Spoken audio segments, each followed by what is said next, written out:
It is my great pleasure to welcome to the stage your first speaker, Lindsey Nebeker.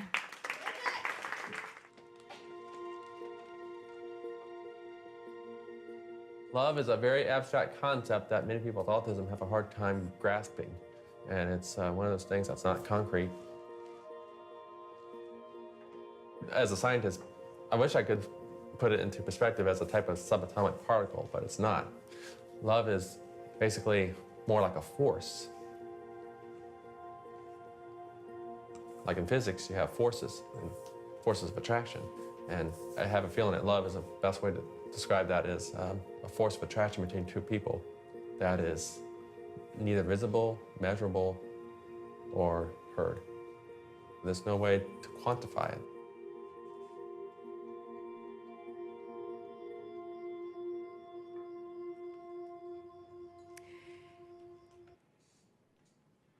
My name is Lindsey, musician, photographer, activist, and one of the featured subjects in the Emmy-nominated documentary Autism in Love. Jalal-ud-Din Rumi, a well-known Persian Sunni Muslim poet who lived during the 13th century, once stated, "Your task is not to seek for love, but merely to seek and find all the barriers within yourself that you have built against it."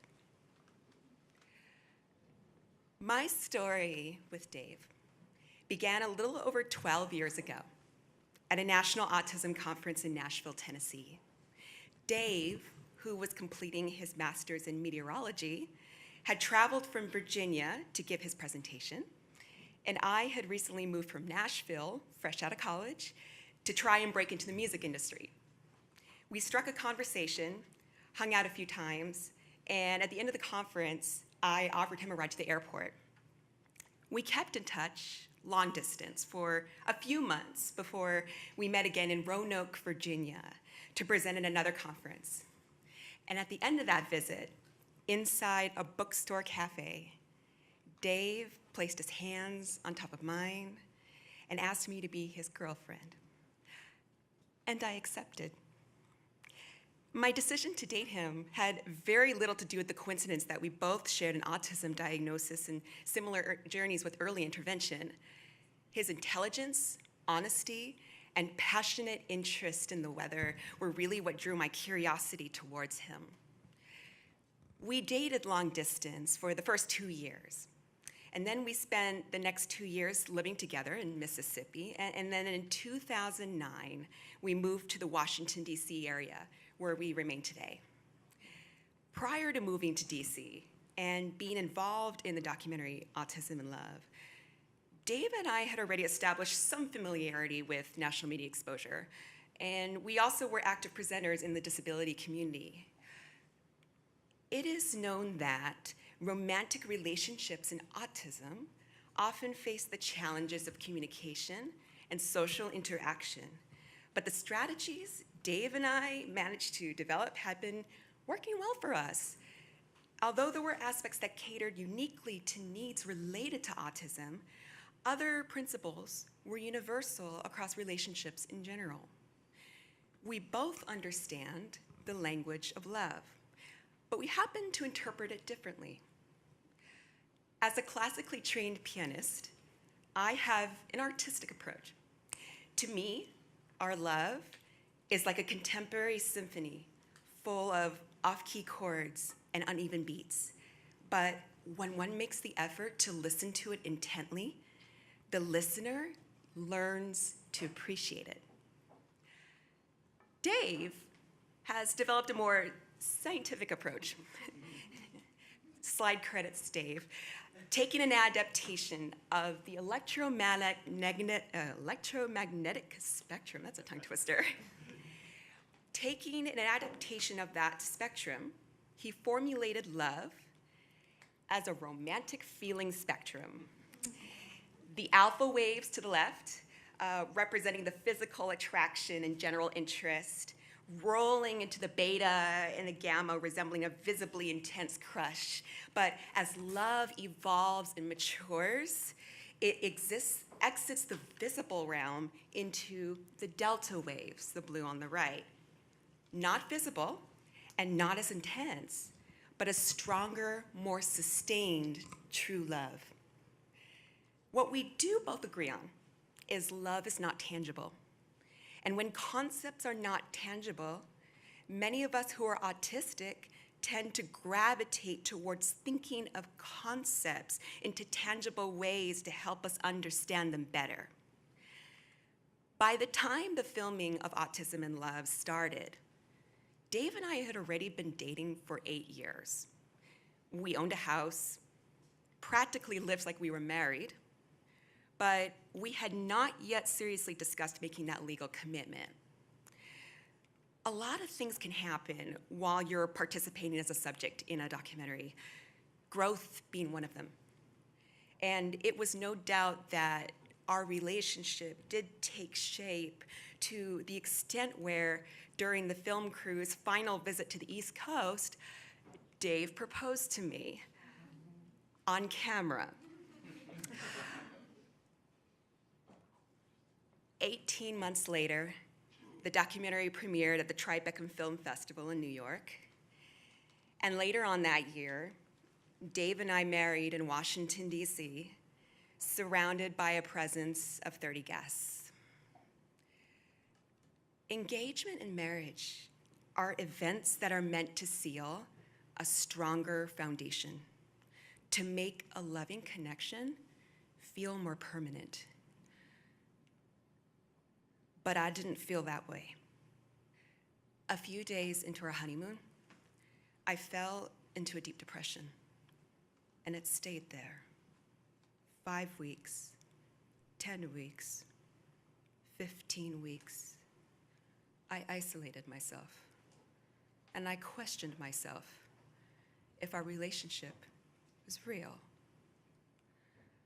I will never forget the night when Dave said, "Lindsey, have you noticed that it's me that has always been the first one to say, 'I love you'?"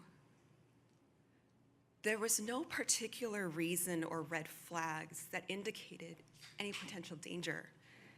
Dave had always been a gentle and respectful human, and we had experienced a lot together in our long adventure. But I dared to ask myself, why were we still together? Were we surrounded by social coercion, or had we grown too comfortable in our routines to deviate from it? I needed more time to think about all this. But the pressure to do what the filmmakers asked in order to make the final cut and the distraction of public exposure clouded my space to reflect what was happening. Authenticity is the shield that protects you from drowning in a sea of criticism, infighting, and verbal shaming.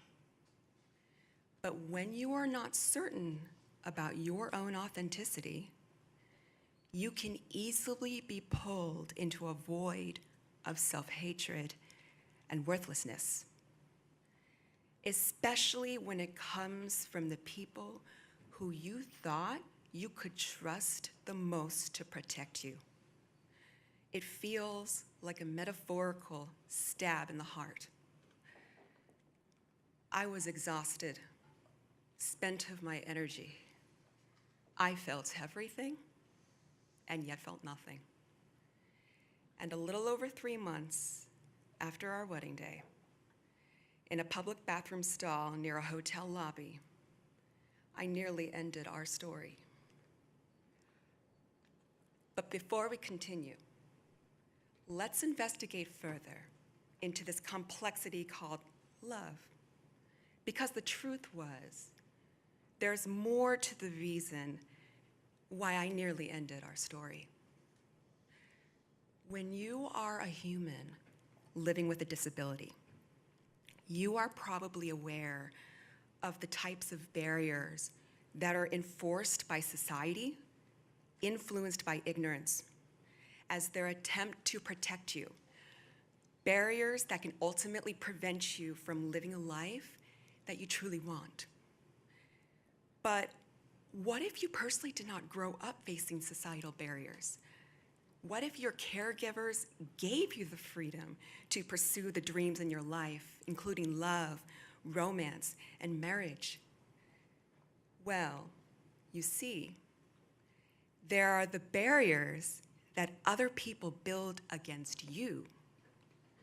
But there is a barrier that often stands, unspoken, and yet can be the most destructive of all. The barrier that you build against your own self. In a world where you are labeled as different and disabled, it's so easy to abandon yourself because you convince yourself you do not need joy and compassion. When you experience or witness any of the things being different can be exposed to, bullying, domestic violence, sexual abuse, stigma, discrimination, it is so easy to tell yourself you will never trust in anyone again. When you live in a world where it is encouraged to be perfect, it is so easy to convince yourself you are not enough.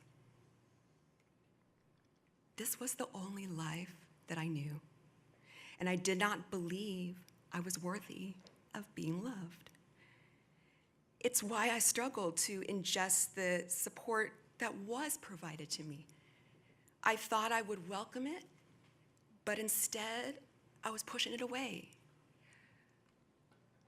I wish that I had listened to the people who told me that I was enough, just the way that I was. I always knew Dave loved me. But it wasn't until I nearly ended my story 2 years ago in a public bathroom stall near a hotel lobby with 3 full bottles of prescription pills and several shots of alcohol, how genuine and raw Dave's love truly was for me.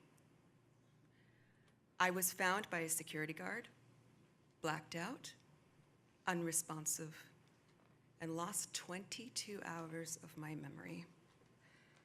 It amazed me how I even survived that night. But even more so, it amazed me to witness the courage and selflessness Dave had demonstrated. He remained in my hospital room all throughout the night. He was there after I was discharged. He bathed me and clothed me.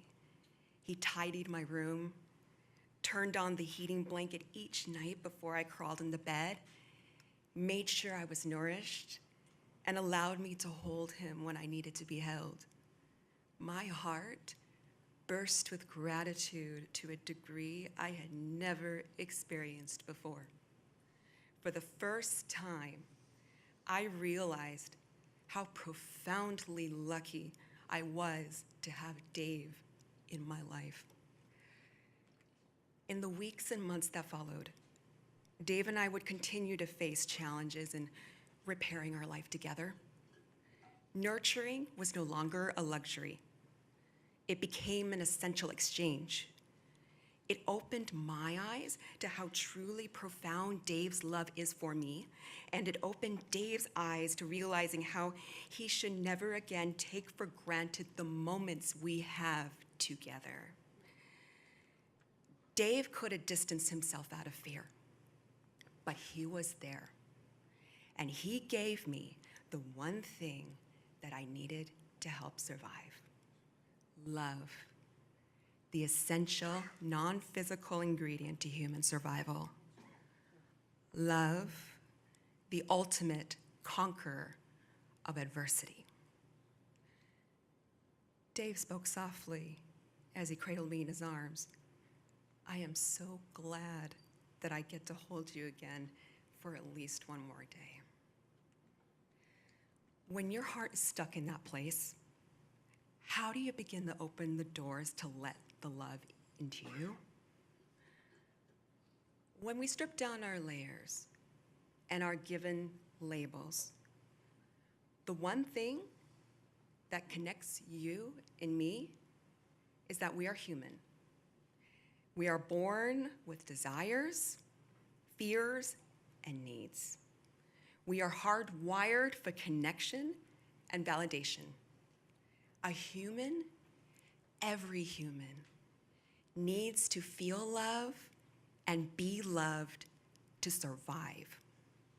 So while in autism, we often face the challenges of communication and social interaction, what ultimately ends up being the greatest challenge is believing we deserve the opportunity to experience love with validation, an opportunity that every one of us should have.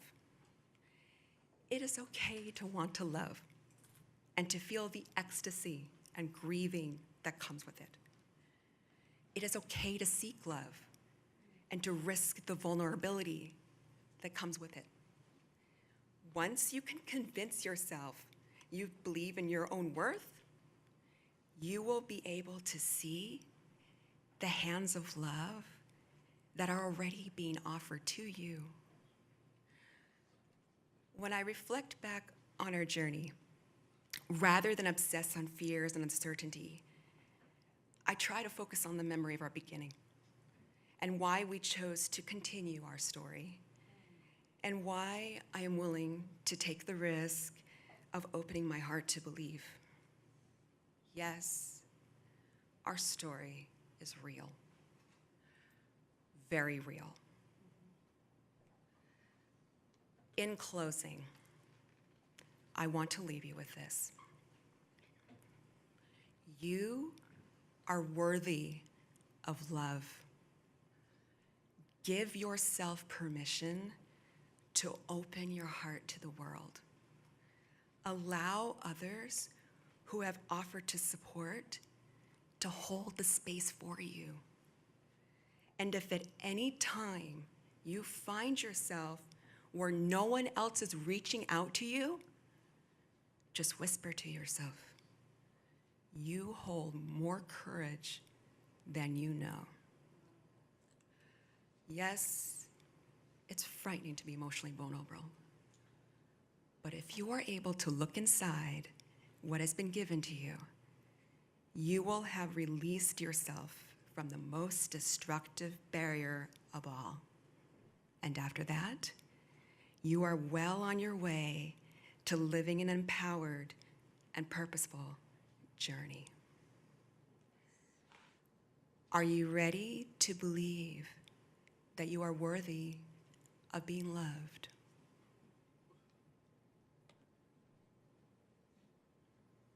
Thank you.